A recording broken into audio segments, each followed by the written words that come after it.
네, 오늘 제가 여러분에게 전해드리실 하나님의 말씀 제목은 주님은 적절한 때를 기다리셨다가 도와주시는 선한 목자이십니다라는 이와 같은 제목으로 하나님 말씀을 전해드리도록 하겠습니다. 제목이 굉장히 귀하기 때문에 우리 함께 제목만 우리 다 함께 한번 읽어보도록 하겠습니다. 주님은 적절한 때를 기다리셨다가 도와주시는 선한 목자이십니다. 여러분, 이 제목 그대로 이루어지기를 여러분 소망하시죠? 네, 그렇게 굳게 믿으시기를 바랍니다. 저와 여러분이 이제 믿음 생활을 시작하면서 솔직히 많은 기도를 우리가 주님께 드립니다. 그때마다 왜 주님은 내 기도에 응답하지 않으실까라는 의문이 들 때가 참으로 많은 것이 사실입니다. 또 우리 주변에 너무나 좋지 않은 일들이 일어나서 간절히 기도를 드릴 때도 마찬가지라고 저는 그렇게 믿고 있습니다. 특히 요즘 같으면 우리나라를 위해서 기도하는데 더더욱더 그런 생각이 들 때가 많이 있는 것이 저와 여러분의 솔직한 생각이라고 그렇게 이제 믿습니다. 하지만 우리는 우리의 의심을 이제 던져버리시고 오직 주님을 잠잠히 기다려야만 된다라고 여러분에게 강조를 드립니다. 얼마 전에 제가 수요 말씀에서 이런 제목의 설교 말씀을 드린 적이 있습니다. 영적인 활력을 회복하라라는 이와 같은 제목을 가지고 말씀을 선포하면서 여러분의 늘어진 손과 여러분의 무릎을 일으켜 세우라고 이제 말씀을 전해드린 바가 있습니다. 여러분 정말 영적인 활력을 회복하기를 소망하고 계십니까? 그 다음에 회복하셨습니까? 오늘 말씀도 그 연장선상에 이제 있습니다. 이 세상 일로 근심하는 일을 부디 이제 내려놓으시고 오직 주님만을 기다리며 하늘 아버지께 적절한 때를 기다리셨다가 우리를 도와주시는 선한 목자이심을 굳게 믿으시기를 바랍니다. 자, 오늘 본문의 말씀은 저와 여러분이 너무나 잘 아는 예수님께서 나사로를 살리러 가심에 관한 그와 같은 이제 이야기입니다. 자, 그래도 간략히 이제 본문의 내용을 요약을 하면 이제 이렇습니다. 오늘 본문은 마르다와 마리아의 오랍이 나사로의 와병과 죽음 및 제자들과 함께 예수님께서 죽은 나사로를 다시 살리시기 위해 그의 집으로 찾아가시는 그런 과정에 대해서 이제 전하고 있는 그런 말씀입니다. 여기서 이 나사로는 예수님께서 공생의 사역 기간 중에 종종 그 집에 머무셨을 뿐만이 아니라 훗날 예수님께 향유를 붓고 머리털로 예수님의 발을 씻긴 마리아의 오라비로서 예수님과 매우 절친한 사이였음을 이제 보여주고 있습니다. 아시겠습니까, 여러분? 자, 다시 본론의 말씀으로 들어가서 예수님과 절친한 사이였던 그가 무슨 병에 걸렸는지는 모르지만 병들어 심각한 상태에 처하게 되었다는 점입니다.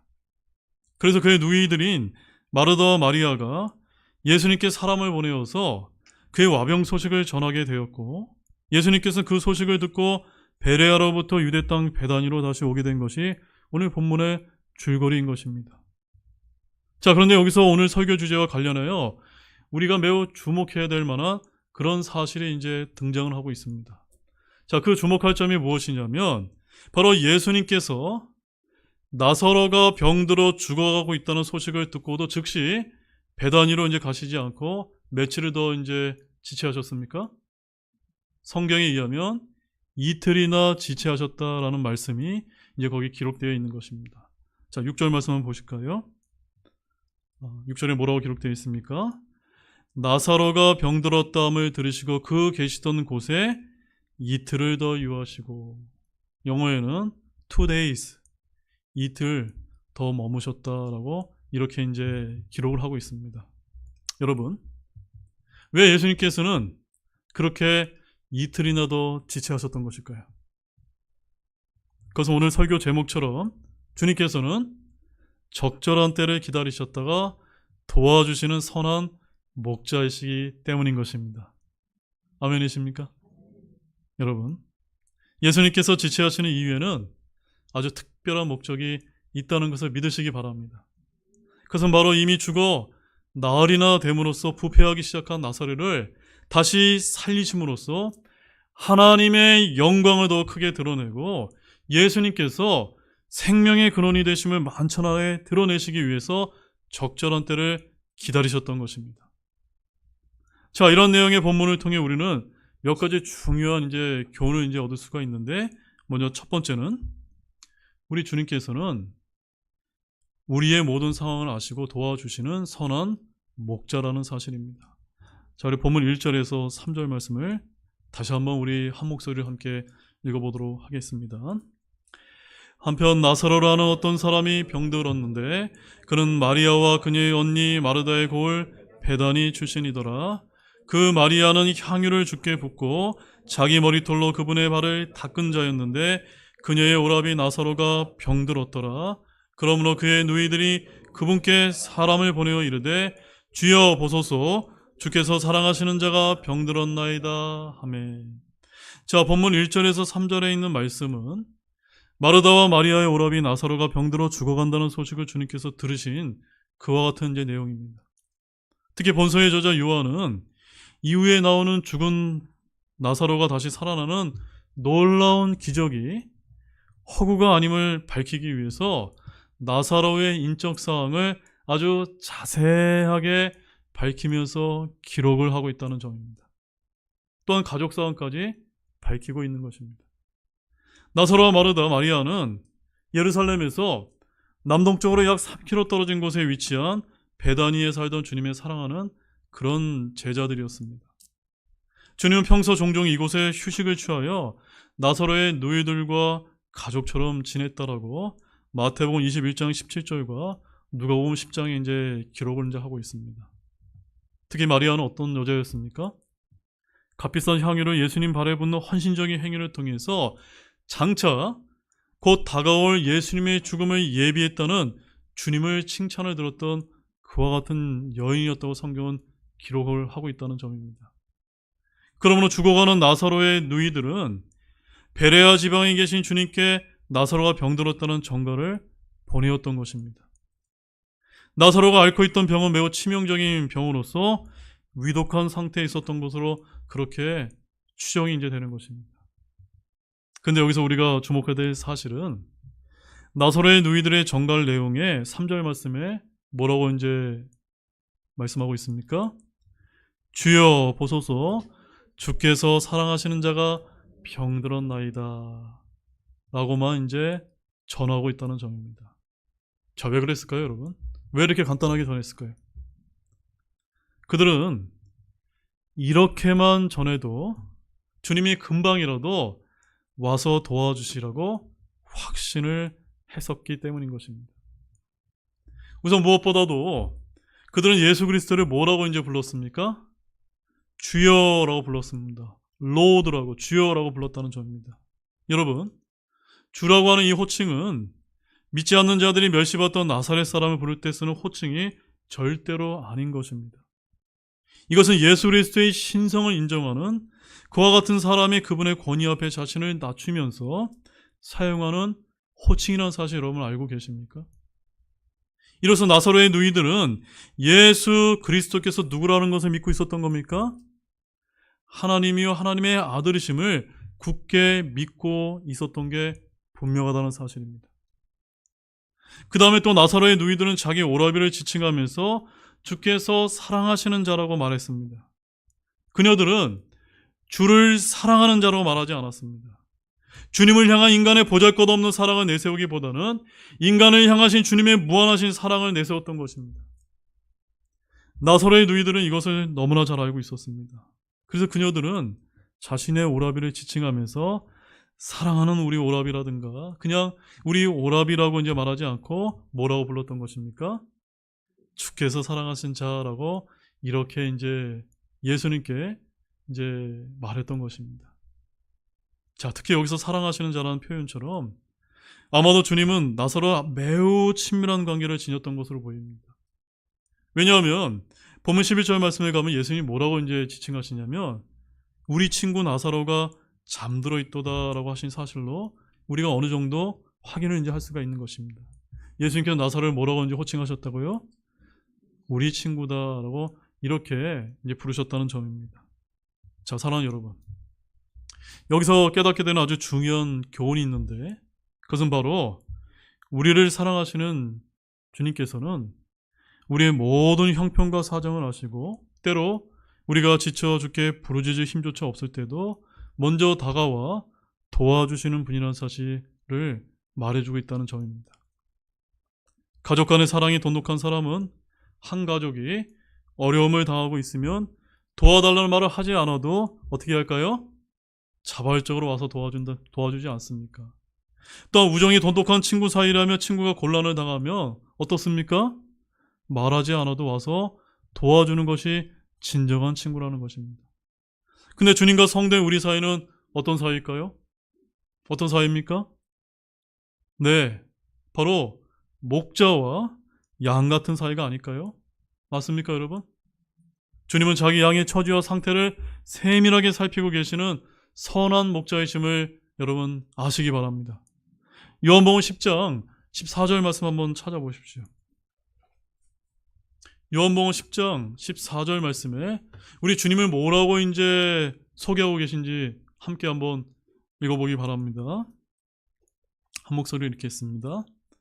나는 선한 목자라 내 양들을 알고 내 양들도 나를 아느니라. 아멘. 여러분 참으로 아멘이시죠? 감사하지 않습니까? 우리 주님이 어떤 분이라고요? 선한 목자이신데 그 선한 목자이심이 누구를 압니까? 양들의 상태를, 상황을 너무나 잘 알고 계신 것입니다. 그러므로 저와 여러분의 기도를 드립니다. 또한 설령 기도하지 않는다 할지라도 탄식 가운데 우리가 주님을 부르짖을 때 주님께서 우리의 상황을, 우리의 마음을 아실까요? 모르실까요? 너무나 잘 아신다는 사실을 여러분 믿으셔야만 되는 것입니다. 그러기에 주님은 우리 성도가 불행한 일을 당해 미처 구하지 못할 때라도 돌보시고 구해주시는 분이십니다. 그러기에 큰 어려움을 만나 차마 강구조차 드릴 힘이 없을 때도 그와 같은 불쌍한 처지를 잘 아시고 구원의 은혜를 베푸심을 굳게 믿으시기 바랍니다. 우리 주님은 저와 여러분의 현재 사정, 우리 교회의 영적인 사정, 우리나라의 영적인 위기 역시도 너무나 잘 알고 계실까요? 모르실까요? 저는 알고 계시다라고 굳게 믿고 있다는 점입니다. 각 상황이 나아지지 않아서 저와 여러분이 얼마나 답답하십니까? 하지만 우리의 선한 목자 되시는 주님만을 굳게 의지하시기 바랍니다. 시편 139편 2절과 3절 말씀에 이런 말씀이 이제 기록되어 있습니다. 주께서 나의 앉고 일어서시는 것을 아시고 멀리서도 내 생각을 이해하시며 나의 행로와 나의 눕는 것을 둘러싸심으로 나의 모든 길을 익히 아시니. 여러분 아시겠습니까? 우리 주님은 저와 여러분이 어떠한 생각을 하고 계신지 너무나 잘 알고 계신 그런 선한 목자이심을 여러분 믿으시기 바랍니다. 그 다음에 두 번째는 주님은 우리를 불행으로 이끌지 않는 선한 목자라는 사실입니다. 자, 본문 6절 말씀 보십시오. 거기 또 어떻게 기록되어 있습니까? 한 목소리로 읽겠습니다. 그러므로 그분께서 그가 병들었다는 것을 들으신 뒤에 자신이 계시던 같은 장소에서 이틀을 더 머무시고. 자, 이 6절 말씀을 보면 주님께서는 나사로가 죽어간다는 소식을 들으시고 금방 가시지 않고 이틀이나 더 지체한 사실을 이제 기록하고 있습니다. 자, 39절 말씀을 여러분들이 보시게 되면 그 말씀에 의하면 주님은 나사로가 죽은 지 나흘이나 되어서야 베다니에 가신 것으로 이렇게 이제 기록이 되어 있습니다. 자, 39절 말씀을 제가 읽어드리면 예수님께서 이르시되 너희는 돌을 옮겨 놓으라 하시니 죽은 자의 눈이 마르다가 그분께 이르되 주여 그가 죽은 지 나흘이 되었으므로 지금은 그에게서 냄새가 나나이다 하며. 왜 냄새가 납니까? 지금 이제 죽어서 시체가 썩어 들어가고 있기 때문에 지금 냄새가 이제 났던 것입니다. 자, 이렇게 볼 때 우리는 주님을 오해하기가 딱 쉽습니다. 주님이 매우 냉정한 분으로 이렇게 오해할 수밖에 없다는 점입니다.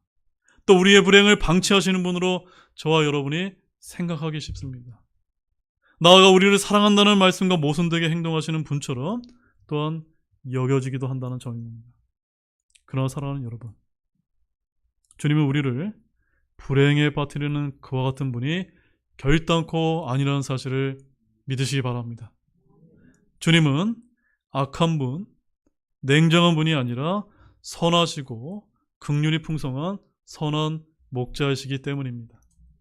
근데 주님께서 나사로가 죽어간다는 소식을 듣고서도 이틀이나 더 지체하여 나사로를 죽게 놔두신 이유가 무엇 때문이었을까요? 그것은 바로 이 나사로를 통해서 하나님의 영광을 드러내는 목적 때문이었던 것입니다. 자, 본문 4절 말씀을 읽어보십시오. 뭐라고 이제 말씀을 하고 있습니까? 큰 목소리로 한번 읽어보겠습니다. 예수님께서 그것을 들으시고 이르시되 이 병은 죽음에 이르게 하는 병이 아니라 하나님의 영광을 위한 것이니 하나님의 아들이 그것에 의해 영광을 받으리라 하시더라. 아멘. 혹시 저와 여러분 가운데 사고 때문에 또는 질병 때문에 또 여러 가지 상황 때문에 참으로 안타까운 이런 마음을 가지신 분이 있다면 여러분 결코 낙심하지 마시기 바랍니다. 지금은 우리가 왜 나한테 그런 일이 벌어졌는지, 왜 우리나라에 이와 같은 일이 일어났는지 우리는 알 수 없지만 분명히 하나님의 영광을 드러날 때가 있다라고 여러분 굳게 믿으시기 바랍니다. 여러분, 마리아와 마르다 자매가 주님께 전가를 보낼 때 이미 나사로가 매우 위중한 상태여서 죽은 것이나 마찬가지 상태였을 것입니다. 그래서 주님은 나사로가 죽기까지 기다리셨던 것입니다. 그리고 죽은 나사로를 달리 살리심으로 나사로에게 생명과 부활에 대한 확신을 주시고자 하신 것입니다. 또 나사로뿐만이 아니라 그의 누이들과 제자들과 수많은 조문객들에게도 주 예수님을 믿게 되면은 영원히 죽지 않고 부활한다고 하는 그와 같은 믿음을 갖게 해서 주 하나님께 영광을 돌리게 만드셨던 것입니다. 자, 본문 23절에서 27절 말씀을 우리 이어서 또 한 목소리로 함께 그 말씀 함께 읽어보도록 하겠습니다. 여기에 예수님의 그 목적이 이제 담겨 있습니다. 함께 읽겠습니다. 예수님께서 그녀에게 이르시되 내 오라비가 다시 일어나리라 하심으로 마르다가 그분께 이르되 마지막 날 부활할 때 그가 다시 일어날 줄을 내가 아나이다 하매 예수님께서 그녀에게 이르시되 나는 부활이요 생명이 나를 믿는 자는 죽어도 살겠고 누구든지 살아서 나를 믿는 자는 결코 죽지 아니하리라 이것을 내가 믿느냐 하시니 그녀가 그분께 이르되 그러하오니이다 주여 주께서는 그리스도시요 세상에 오실 하나님의 아들이신 줄 내가 믿나이다 하니라. 아멘. 다시 한번 제가 여러분들에게 묻겠습니다. 예수님께서는 나는 부활이요 생명이니 나를 믿는 자는 죽어도 살겠고 누구든지 살아서 나를 믿는 자는 결코 죽지 아니하리라 라고 말씀하셨습니다. 여러분 이것을 굳게 믿고 계십니까? 그렇다면 저와 여러분 역시도 언젠가 부활할 것이며 영원한 생명을 가지고 저 천국에서 영원토록 주님과 함께 있음을 여러분 믿으시길 바랍니다. 이와 같은 구원의 귀한 약속과 소망이 있는데 이 세상에서 일어나는 일 때문에 저와 여러분이 낙심해야 될 일이 어디에 있습니까? 맞습니까, 여러분? 여러분, 고쳐주는 그런 은혜가 클까요? 아니면 죽음 가운데서 다시 살려는 은혜가 클까요? 당연히 죽음 가운데서 다시 살려주는 은혜가 더 크지 않습니까? 그 은혜를 받은 나사로는 예수님을 온전한 구세주로 더 믿게 되고 영원한 생명과 부활의 확신을 갖고 살게 되었다는 것입니다. 그러므로 여러분, 예수님께서 이틀간이나 더 지체하신 것이 잘못된 일입니까? 냉정한 것입니까? 아니지요. 오히려 선한 경과를 만드시려는 큰 사랑과 은혜의 섭리인 것을 우리는 알 수 있는 것입니다.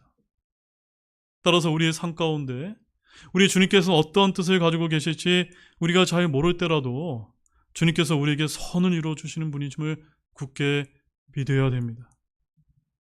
이처럼 우리 주님은 선한 목자이십니다. 생명을 얻게 하고 생명을 더 풍성하게 얻게 하시는 분입니다. 그래서 요한복음 10장 10절 말씀에 하반절에 가면 이와 같은 말씀이 기록되어 있습니다. 내가 온 곳은 양들이 생명을 얻게 하고 생명을 더욱 풍성히 얻게 하려 함이라 라고 말씀하고 있습니다. 여러분, 주 예수 그리스도를 통해서 선한 목자이신 주님을 통해서 생명을 크게 풍성히 얻으셨습니까? 그러므로 주님의 어떤 섭리에도 감사와 믿음으로 순종하시기를 바랍니다. 로마서 8장 28절 말씀 한번 찾아보실까요?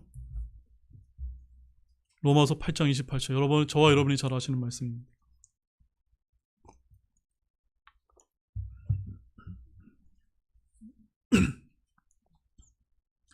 자, 거기 뭐라고 기록되어 있습니까? 같이 읽겠습니다. 우리가 아는 바와 같이 하나님을 사랑하는 자들, 곧 그분의 목적에 따라 부르심을 받은 자들에게는 모든 것이 합력하여 선을 이루느니라. 아멘. 우리 주님께서는 반드시 선을 이루실 것입니다. 그러면 여러분, 어떠한 이런 주변에서 일어나는 일들 때문에 여러분 결코 낙심하지 마시고 선을 이루시는 주님만을 의지하시기 바랍니다. 그 다음에 세 번째로는 선한 목자이신 주님과 동행하게 되면 안전하게 하늘나라의 길로 갈 수 있다는 점입니다. 아멘이세요? 자, 본문 7절에서 우리 10절까지의 말씀만 추가로도 다시 한번 읽어보도록 하겠습니다. 본문 7절에서 10절입니다. 함께 읽겠습니다. 그 뒤에 자기 제자들에게 이르시되 우리가 다시 유대로 들어가자 하시니 그분의 제자들이 그분께 이르되 선생님이여, 최근에 유대인들이 선생님을 돌로 치려 하였는데 거기로 다시 가시나이까 하매 예수님께서 대답하시되 낮에 12시간이 있지 아니하냐. 누구든지 낮에 걸으면 그는 이 세상의 빛을 보므로 걸려 넘어지지 아니하나 밤에 걸으면 빛이 그 사람 안에 없으므로 걸려 넘어지느니라 하시니라. 자, 왜 이와 같은 말씀을 주님께서 하셨던 것일까요? 오늘 본문 7절에서 10절 말씀은 나사로를 살리려고 유대로 다시 들어가자는 주님의 말씀에 제자들이 두려워하는 모습과 그런 제자들을 안심시키려는 주님의 비유하시는 그런 내용을 이제 담고 있는 것입니다. 자, 제자들은 이미 예루살렘에서 주님과 함께 죽을 고비를 여러 번 이제 넘긴 바가 있습니다. 예루살렘 사람들과 종교 지도자들이 주님과 그 제자들을 이단자요 신성모독자들로 정죄하고 돌로 쳐 죽이려 했기 때문이라고 요한복음 8장 59절과 10장 37절에 이제 기록하고 있기 때문입니다. 자, 그래서 제자들은 유대로 다시 들어가자는 주님의 말씀을 따르는 것을 두려워했다는 점입니다. 그것은 마치 굶주린 이리떼들이 우글거리는 어두운 죽음의 숲으로 들어가는 것과 같았던 것입니다. 이와 같은 제자들의 두려워하는 마음을 주님은 너무나 잘 알고 계시기 때문에 어떤 비유를 이제 전해주고 계신 것입니까? 빛의 비유를 여기서 이제 말씀해 주셨던 것입니다. 자, 지금은 낮 12시요. 낮에 다니면 걸려 넘어지지 아니한다는 것입니다. 그리고 이 말씀은 빛 대신 주님과 함께하는 자들은 마치 태양이 한참 빛나는 낮에 다니는 사람처럼 안전하다고 하는 그와 같은 이제 의미를 전해주고 있는 것입니다. 사랑하는 여러분, 도둑과 강도들이 언제 이제 주로 활동할까요? 네, 빛이 없는 깜깜한 밤에 활동을 한다는 점입니다. 야수들도 낮보다 밤에 활동합니다. 그래서 한 예로서 미국의 큰 도시들은 밤이 되면 혼자 다니는 사람이 없다고 이제 그렇게 말하곤 합니다. 왜냐하면 강도와 불량배들이 밤거리를 장악하고 있어서 밤에 혼자 거리를 나다닌다는 것은 마치 자살 행위와 같기 때문이라고 이렇게 이제 전해집니다. 두려움에 움츠려든 제자들에게 주님은 대적자들이 기다리고 있는 유대와 예루살렘일지라도 선한 목자가 되시고 빛이 되신 우리와 함께 가게 되면 안전하다라고 강조하셨던 것입니다. 그렇습니다. 사탄 마귀의 권세에 사로잡힌 이 세상은 온통 불의한 자들이 지배하는 깜깜한 밤거리와 같은 것입니다. 죄와 불의와 죽음의 권세가 지배하는 암흑세계인 것입니다. 그러나 우리가 선한 목자이신 주님과 동행을 하게 되면 안전하게 저 하늘나라의 길로 갈 수 있다는 사실을 아시기 바랍니다. 그것은 주님께서 우리를 친히 인도해 주시기 때문인 것입니다. 먼저 주님은 우리를 의의 길로 인도하십니다. 주님의 말씀대로 순종하고 행한다면 우리는 죄의 길이 아닌 의의 길로 갈 수 있기 때문입니다. 의의 길로 가는 성도는 하나님의 보호를 받게 되는 것입니다. 여러분 시편 23편 3절과 4절 말씀 한번 찾아보십시오. 여러분이 너무나 잘 아시는 말씀이죠. 시편 23편 3절과 4절 말씀. 다시 한번 우리 이 말씀을 읽으면서 이 말씀이 어떻게 우리에게 와닿는지 여러분 소망을 이제 가지시기 바랍니다. 함께 읽어보겠습니다. 내 혼을 회복시키시며 자신의 이름을 위해 의의 행로들로 나를 인도하시는도다. 참으로 내가 사망의 그늘진 글자기를 다닐지라도 해악을 두려워하지 아니하리니 주께서 나와 함께 계시며 주의 막대기와 주의 지팡이가 나를 위로하시나이다. 아멘. 여러분 위로가 되십니까? 정말 우리 사망의 그늘진 골짜기를 다닐지라도 해악을 두려워하지 마시기 바랍니다. 왜 그렇습니까? 주님께서 나와 함께 하시기 때문이 아닙니까? 또한 주님은 우리로 하여금 하나님의 영광의 빛이 비치는 길로 인도해 주시는 분이라는 점입니다. 그래서 시편 119편 105절 말씀에 주의 말씀은 내 발의 등불이요 내 길의 빛이니이다 라는 이와 같은 말씀을 하고 계신 것입니다. 그리고 주님은 우리를 하늘에 계신 아버지 하나님께로 가는 길로 안전하게 인도해 주시는 그런 분이십니다.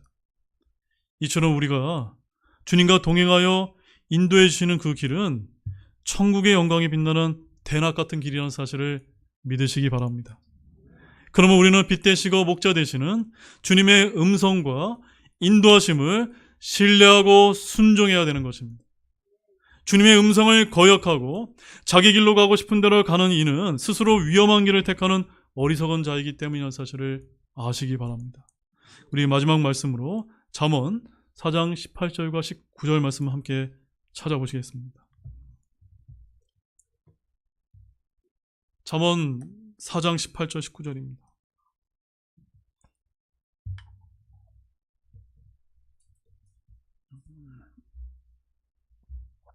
잠언 4장 18절 19절 말씀입니다.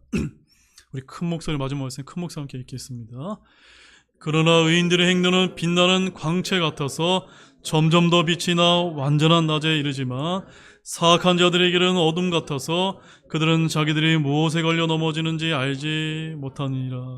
아멘. 이게 뭐라고 말하고 있습니까? 의인들의 행로는 어떻다고요? 빛나는 광채와 같다. 이게 뭐와 같냐면요. 우리 이제 군생활 하시는 분들 가운데 이제 스타도 하시는 분이 있죠. 예. 그런 스타와 같이 우리가 하늘나라에 가게 되면 우리 믿는 저와 여러분들이 주님께서 스타로 만들어 주신다는 것입니다. 여러분 이것을 믿으십니까? 그러나 사악한 자들은 어떤다고요? 자기가 걸려 넘어진도 전혀 모른다라고 이와 같은 말씀을 하고 있는 것입니다. 이제 결론의 말씀을 여러분에게 이제 드리도록 하겠습니다. 사랑하는 여러분, 나사로를 사랑하셨던 주님께서 나사로가 병들었다는 이와 같은 소식을 듣고 이틀 동안이나 늑장을 부리셨다는 것은 우리가 인간적으로 생각해 볼 때 굉장히 이상해 보이는 것이 사실입니다. 그러나 우리는 여기서 아주 중요한 교훈을 얻을 수가 있는 것입니다. 바로 주님께서 흔히 우리를 도우시면서 우리로 하여금 먼저 고통 가운데 믿음을 굳게 하도록 훈련을 시킬 때가 많이 있다는 점입니다. 죽어가는 동생 나사로를 바라보면서 마리아와 마르다가 겪는 비통함과 고통은 이루 말할 수 없었기 때문입니다. 그러나 그러한 고통과 슬픔을 통하여 그들은 자신들의 믿음을 든든히 지키는 훈련을 쌓았을 것이고 주님께서 죽었던 나사로를 다시 살려내셨던 기쁨 또한 훨씬 더 컸을 것입니다. 주님께서 도우시는 손길을 늦추실 때에도 이처럼 우리를 인간들로서는 감히 생각할 수 없는 것까지도 주님께서는 생각하셨던 것입니다. 이처럼 저와 여러분 역시도 아무리 어려운 환경과 고난이 엄습한다 할지라도 두려워하지 마시고 적절한 때를 기다리셨다가 도와주시는 선한 목자이신 주 예수 그리스도만을 의지하시기 바랍니다. 이 믿음의 길을 다만 한 걸음씩 주님과 손을 꼭 붙잡고 걸어가시는 우리 모두가 되시기를 주님의 이름으로 간절히 축원을 드립니다. 다 같이 일어나시겠습니다.